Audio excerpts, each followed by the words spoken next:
Hello everyone, welcome back to this video. दोस्तों, स्वागत है आप सभी का। आज डे 9 यानी प्रश्न संख्या 9 है हमारे पास। और स्वागत है आप सभी का GS paper 5 UP PCS mains के जीएस पेपर 5 के 100 मेंस आंसर राइटिंग की सीरीज में। दोस्तों, आज का क्वेश्चन जो हमारा क्वेश्चन नंबर 9 है, ये इंपॉर्टेंट मोस्ट इंपॉर्टेंट क्वेश्चन लगा लिए। पहले हम आपको बता दे रहे हैं, यूपी पीसीएस 2022 में पूछा हुआ क्वेश्चन है।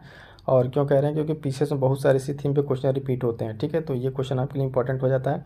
इस क्वेश्चन को देखना। क्वेश्चन क्या है हमारे पास कि उत्तर प्रदेश के पूर्वांचल क्षेत्र में जो प्रचलित प्रमुख लोकगीत है उसके विवरण को प्रस्तुत करना और उसकी विशेषताओं को भी बताना है। तो हम लोग इसको पूरा कंप्लीट क्वेश्चन को देखते हैं क्वेश्चन आंसर के फॉर्म में। ठीक है, कि क्या कैसे इसमें करना है। जो दोस्त नए बता दें कि ये 100 आंसर राइटिंग की सीरीज है, जिसमें जीएस पेपर 5 और 6 को कंप्लीट किया जाएगा। और आज हमारा डे 9 है। ठीक है, इससे पहले एक और चीज़ आपको बता दें कि मेंस के साथ साथ दोस्तों अब आपके प्रीलिम्स के लिए भी, यूपी पीसीएस प्रीलिम्स के लिए भी जीएस कंप्लीट शेड्यूल आ गया टेस्ट सीरीज की। इस टेस्ट सीरीज में कंप्लीट सेक्शन वाइज हम आपको सारे टेस्ट कराएंगे। ठीक है, जिसमें आपको प्राचीन इतिहास, मध्यकालीन इतिहास, मॉडर्न इतिहास ये सब मिलेंगे। आधुनिक भारत, भूगोल, अर्थव्यवस्था, विज्ञान, पर्यावरण, उत्तर प्रदेश है ना, और राज्य व्यवस्था, ये सब करंट अफेयर। इसमें क्या क्या आपको अभी अवेलेबल है, चैनल पर जाकर देखेंगे तो करंट अफेयर आपको अवेलेबल हो जाएगा जनवरी से, क्योंकि जनवरी से करंट अफेयर इंपॉर्टेंट है पीसीएस 2024 के लिए। ठीक है, तो इसको आप अभी से कंप्लीट करते जाइए, नोट्स बनाते जाइए। साथ ही साथ अगर आप देखेंगे तो ज्योग्राफी का हो गया है, पॉलिटी की भी वीडियो आ गई है, और उत्तर प्रदेश का स्पेशल हो चुका है। इतने सारे हो गए। जब ये एक सेट कंप्लीट हो जाएगा हमारा, फिर से हम आपके लिए एक और सेट लेकर आएंगे। तो इस तरीके से जितना प्रैक्टिस होता है प्रीलिम्स का, आप लोग भरपूर प्रैक्टिस कीजिए। ठीक है, मेंस के साथ साथ इस चीज़ को भी आप लोग लेके चलते रहिएगा। ठीक है, ये आज का क्वेश्चन है दोस्तों। इंपॉर्टेंट क्वेश्चन है कि उत्तर प्रदेश के पूर्वांचल क्षेत्र में, जो उत्तर प्रदेश का पूर्वांचल क्षेत्र है, उसमें प्रचलित प्रमुख लोकगीतों का विवरण प्रस्तुत करना है और उनकी विशेषताओं का उल्लेख करना है। क्वेश्चन इंपॉर्टेंट क्यों है, क्योंकि पीसीएस में 2022 में पेपर 1 में पूछा जा चुका है। ठीक है, तो इसलिए क्वेश्चन इंपॉर्टेंट है। और यहाँ से पूर्वांचल के जो सारे चीज़ें हैं, उस जो लोकगीत से रिलेटेड है, उन सारी चीज़ों को हम लोग 1 बाय 1 करके देखेंगे। इस तरह के प्रश्न में सबसे पहले इंट्रो किस तरीके से है उसको जानते हैं। देखिए, उत्तर प्रदेश में यहाँ पे जो इंट्रो है, तो उत्तर प्रदेश का लोक संगीत आम जनमानस की रोज़मर्रा के जीवन को सहज संवेदना से जुड़ा होता है। जो उत्तर प्रदेश का लोकगीत है, ठीक है, तो जो संगीत है क्या है, बेसिकली उत्तर प्रदेश में होता है कि लोग अपने जनमानस जो है यहाँ पे इन चीज़ों से जुड़े हुए रहते हैं। ठीक है, तो ये क्वेश्चन थोड़ा इंपॉर्टेंट है, इसको अच्छे से देखते हैं। तो जो जनमानस है उनके जीवन में ये प्रतीक होते हैं।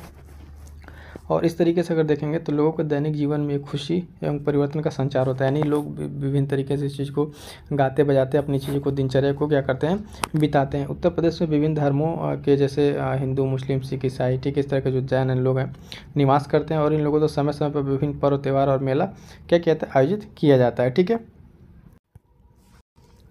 तो जो उत्तर प्रदेश का जो लोकगीत है, संगीत, वो काफ़ी पुराना माना जाता है। ठीक है, पुराना माना जाता है और विविधता से पूर्ण, यानी बहुत तरीके से उसमें डाइवर्सिटी है, अलग अलग तरीके से उसमें उसको पेश किया जाता है। उत्तर प्रदेश के पूर्वांचल क्षेत्र पर बात करेंगे। पूर्वांचल क्षेत्र में जो चीज़ें हैं, पूर्वांचल क्षेत्र में विविध लोकगीतों की परंपरा है जो निम्न है। पहले यहाँ पे एक आपको बता दें कौन कौन से यहाँ पे पूर्वांचल में लोकगीत हैं। ठीक है, तो पूर्वांचल क्षेत्र के प्रमुख लोकगीत जिसमें आप देखेंगे जो कुछ फेमस, उसमें तो पहले तो कजरी, ठीक है, बिरहा, ये सब तो सुने होंगे, फाग है ना, सोहर एवं बधाई गीत, सोहनी, रोपनी, गारी, नटका, ठीक है, नकटा और चैती, ये सब क्या है यहाँ के फेमस गीत है। अब यहाँ जो क्वेश्चन पूछा है कि इन सब गीतों के साथ साथ इनकी विशेषताओं को बताना है, और उसके बाद से इन सब की विशेषताओं को बताते हुए इसका हमें इस पर कंप्लीट इस पर नोट लिखना है। ठीक है, तो अब इसके बारे में 1 बाय 1 करके देखते हैं। सबसे पहले कजरी के बारे में देखेंगे। ठीक है, कजरी क्या है, कजरी के बारे में क्या क्या इन्फॉर्मेशन है। ये देखिए, सावन मास में गाया जाने वाला पूर्वी उत्तर प्रदेश का एक प्रमुख लोकगीत है। भोजपुरी के अतिरिक्त मैथिली व मगही में भी इसको गाया जाता है। इसकी उत्पत्ति पूर्वांचल के मिर्ज़ापुर से मानी जाती है। यहाँ के लोग आरंभ में विंध्यवासिनी देवी के सम्मान में इसको गाते थे। आगे चल के विषय वस्तु राधा कृष्ण का प्रेम इसमें शामिल कर लिया गया। ठीक है, कजरी के बारे में और कुछ इन्फॉर्मेशन बताने से पहले थोड़ा सा पहले बता दें पूर्वांचल का रीजन आपका कौन सा है। ठीक है, तो जैसे मैप की बात करते हैं तो इसमें उत्तर प्रदेश जब हम बात करते हैं तो उत्तर प्रदेश का ये वाला रीजन लगभग, ठीक है, इधर इस साइड का ये पूर्वांचल रीजन। ठीक है, तो इधर का ये पूर्वांचल रीजन, इसी रीजन की इसमें बात की जा रही है। इधर का अवध आपका, इधर का, ठीक है, ये सब बुंदेलखंड रीजन। ठीक है, ये पश्चिमी उत्तर प्रदेश।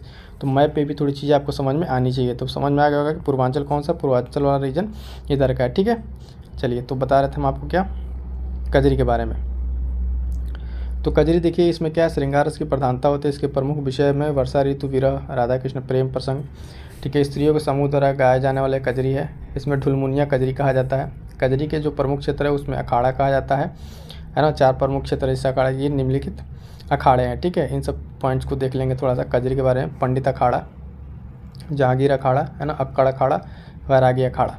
इस गाने वाले प्रमुख व्यक्तियों में मालिनी, जो इस कजरी को पेश करने वाले मालिनी अवस्थी का नाम आता है। शारदा सिंह, विंध्याचली देवी, उर्मिला श्रीवास्तव, इतने सारे नाम को अपने देखना है। 1-2 नाम आपको याद भी रह जाएंगे तो उतना से काम चल जाएगा। पूर्वांचल में वाराणसी, प्रयागराज, अवध, मिर्ज़ापुर और गोरखपुर आदि क्षेत्रों में गाई जाती है। तो कजरी के बारे में इन्फॉर्मेशन आपको समझ में आ गई। प्रीलिम्स में भी क्वेश्चन जब पूछा जाता है तो सिंपली दे दिया था मिलान करने के लिए कि ये लोकगीत हैं और इनका आप मिलान करके बताइए कि किस किस क्षेत्र के ये गीत हैं, ठीक है, और कहाँ पे ये गाए जाते हैं। अब आप बात करते हैं बिरहा के बारे में। बिरहा क्या है दोस्तों, बिरहा के बारे में देखेंगे तो बिरहा जो है पूर्वी उत्तर प्रदेश का लोकगीत है। इसे प्रायः अहिर समुदाय द्वारा गाया व सुना जाता है। इसकी पारंपरिक विषय जो है पति के विरह में उदास पत्नी का भाव होता है, ठीक है। तो बिरहा यानी किसी के विरह में गाया जाने वाला, ठीक है। तो बेसिकली इसमें क्या है कि पत्नी जो अपने पति के विरह में इसको गाती है और समय के साथ साथ बिरहा लोक मनोरंजन के लिए भी लोकप्रिय हो गया। तो बिरहा पूर्वी उत्तर प्रदेश है ना, और बिरहा जो विरह में गाया जाने वाला। फाग के बारे में देखेंगे। फाग क्या है, यह होली के उत्सव पर गाया जाने वाला गीत है, ठीक है, और प्राकृतिक सौंदर्य, राधा कृष्ण के प्रेम प्रसंग इसके प्रमुख विषय हैं फाग। और यह मूल रूप से पूर्वी उत्तर प्रदेश में तो गाया, क्योंकि पूर्वी उत्तर प्रदेश के पूर्वांचल के बारे में बात करें तो फाग होली के अवसर पर गाया जाने वाला, जिससे ना आम भाषा में लोग फगुआ भी कहते हैं। क्या कहते हैं, फगुआ की, ठीक है, फगुनहट या फगुआ इस तरह का चीज़ें कहते हैं। अगला देखेंगे सोहर के बारे में। यह भी वही इसमें देख लें पूर्वी उत्तर प्रदेश का लोकप्रिय नृत्य है। इसे बच्चे के जन्म के समय गाया जाता है। इस गीत के माध्यम से मनुष्य के जीवन चक्र को प्रदर्शित किया गया, यानी जो बच्चों का जन्म होता है उस टाइम क्या गाया जाता है, सोहर गाया जाता है, ठीक है। अगला पॉइंट देखेंगे चैती के बारे में।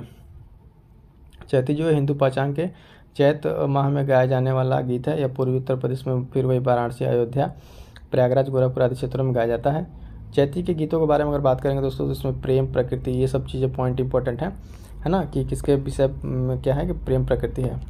चैत भगवान श्री राम के जन्म का माह है, अतः चैती गीतों हर पंक्ति में सामान्यतः राम शब्द का प्रयोग किया जाता है। तो ये सब पॉइंट्स आप मेंशन करेंगे। जैसे सिंपली आप इसको वैसे लिख सकते हैं, चैती लिखें, ठीक है। और ये एक पॉइंट ऐसे बना दिए कि हाँ भगवान श्री राम किस पे गाया है, उसमें यूज किया जाता है शब्दों को, और किस क्षेत्र में गोरखपुर वगैरह ये सब क्षेत्र में गाया जाता है, और इसमें समानता, प्रेम, प्रकृति सब चीज़ें इसे एरो बना के भी पॉइंट बना के लिख सकते हैं। तो आपका एक रिप्रेजेंटेशन का अलग तरीका हो जाएगा जो आपको अच्छे मार्क्स दिलाएंगे, नो डाउट। अगला देखेंगे नकटा। इसे पूर्वांचल के क्षेत्र में गाया जाता है, सुना जाता है। रोपनी के बारे में, इस गीत को खरीफ की फसल धान की रोपनी के टाइम समय गाया जाता है। इसको गाते समय धान की फसल की लगा, सिंपली जो रोपनी होता है ना, खेत में रोपनी के टाइम में सब गीत जो प्रचलित है उसके बारे में यहाँ पे बात की जा रही है। अगला देखेंगे सोहनी। तो ये भी वही रोपनी सोहनी, इसमें महिलाओं का धान की निराई के समय, गुड़ाई के समय किया जाता है। तो रोपनी सोहनी का एक तो अलग अपना पूर्वांचल में है कि जब महिलाएं इस तरह काम करती हैं तो थोड़ा बहुत गीत गुनगुना लेती हैं। गारी के बारे में देखेंगे। पूर्वांचल के क्षेत्रों में इसे विवाह के अवसर पर महिलाओं द्वारा गाया जाता है। तो ये कंप्लीट एक डिटेल किसके बारे में, इन सारे गीत के बारे में, ये जो सारा गीत है, ठीक है, इसके बारे में हमने डिस्कस कर दिया। प्रश्न हमारे पास क्या था, प्रश्न भी लगभग यही पूछा था, ठीक है, कि पूर्वांचल गीत के बारे में जो मेन गीत हैं उनके बारे में प्रमुख गीतों का आप विवरण दीजिए और उनकी विशेषताओं को लेके तो बता दिए। विशेषता में कि वो विरह किसके उसमें गाया जाता है, कजरी कब गाया जाता है, सोहर कब गाया जाता है, ये सब सारी चीज़ें, ठीक है। अब इसका कंक्लूजन देख लेते हैं। कंक्लूजन में क्या है कि अतः उपयुक्त विवरण से स्पष्ट हो जाता है कि पूर्वांचल के क्षेत्र में विभिन्न प्रकार के लोकगीतों को भिन्न भिन्न समय पर गाया जाता है, जो कि उत्तर प्रदेश की सांस्कृतिक विविधता का प्रतीक है। तो इस तरीके से क्या हुआ, हमारे यहाँ पे कंक्लूजन हो गया। और इस तरीके से आज हमारा क्वेश्चन नंबर कितना है, 9 आज कंप्लीट हो। ये इंपॉर्टेंट, मोस्ट इंपॉर्टेंट क्वेश्चन, इसको मिस मत कीजिएगा, नोट्स बना लीजिएगा, क्योंकि क्वेश्चन बहुत सारे पीसेस में रिपीट होते हैं तो इसके पूछने की पॉसिबिलिटी ज़्यादा है, ठीक है। तो यहाँ पे आज हमारा क्वेश्चन ये कंप्लीट होता है। आपको बता दें कि यूपी पीसीएस के लिए दोनों चीज़ें एक साथ पैरेलल डेट जिस तरीके से आ गई है वो दोनों चीज़ें इंपॉर्टेंट है। आप ही लोग की डिमांड पे यहाँ पे यूपी पीसीएस के लिए प्रीलिम्स के लिए जीएस की कंप्लीट टेस्ट सीरीज अगर आपको यहाँ चीज़ें प्रोवाइड करा दी हैं तो उसका लाभ आप ज़रूर लें, ये आपके प्रिपरेशन को ज़रूर बूस्ट करेगा, ठीक है।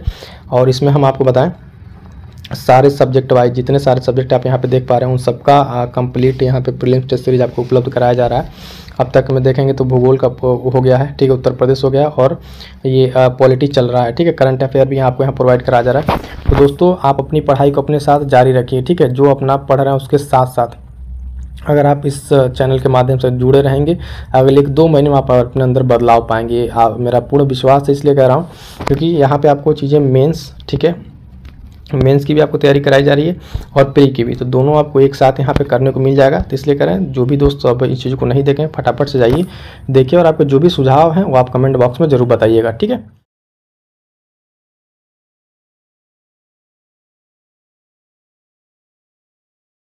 चीज़ और बता दें दोस्तों, जो साथी नए हैं और या फिर जो लोग जुड़े हुए हैं उनके लिए कि इम्पॉर्टेंट देखिए यहाँ पे कंप्लीट आपके लिए दोस्तों, कंप्लीट प्री और मेंस के लिए, ठीक है, जो बचे हुए समय का एक प्रॉपर यूटिलाइजेशन किया जा सकता है उस तरीके से फ्रेम करके आपके यहाँ प्रोग्राम में दिया जा रहा है। पहला चीज़ कि प्रीलिम्स ओरिएंटेड आपको घटना चक्र जो 15,000 क्वेश्चन हैं उनको सेगमेंट वाइज, ठीक है, इतिहास, भूगोल, ठीक है, इस तरीके से सेगमेंट में बांट के यहाँ पे चीज़ें कराई जा रही हैं OMCQ प्रैक्टिस प्रीलिम्स के लिए। उसके बाद से अलग से टेस्ट सीरीज कराया जाएगा सब्जेक्ट वाइज, कुछ टेस्ट सीरीज अपलोडेड है, उसको भी जाकर आप देख सकते हैं। और साथ साथ जो आपका ये आंसर राइटिंग सीरीज चल रहा है तो आपके लिए मोस्ट इंपॉर्टेंट हो जाता है, जिसको आप अभी अटेम्प्ट कर रहे हैं, है ना। और उसके साथ जो स्पेशल ये प्रोग्राम है का स्टैटिक पोर्शन का, इसको आप जरूर कवर कीजिए। और जिन लोगों ने आंसर राइटिंग का ये बेसिक सेशन नहीं देखा उसको जाकर जरूर देखिए कि किस तरीके से बिगिनर्स मेंस की आंसर राइटिंग को करें, किस तरीके से अपने आंसर राइटिंग को इम्प्रूव कर सकते हैं। तो ये सब सारी चीज़ आपके लिए काफ़ी इंपॉर्टेंट होने वाली है। तो दोस्तों जाके आप इस वीडियो को जरूर देखें, ठीक है। मिलते हैं किस नेक्स्ट वीडियो में, तब तक के लिए थैंक यू सो मच।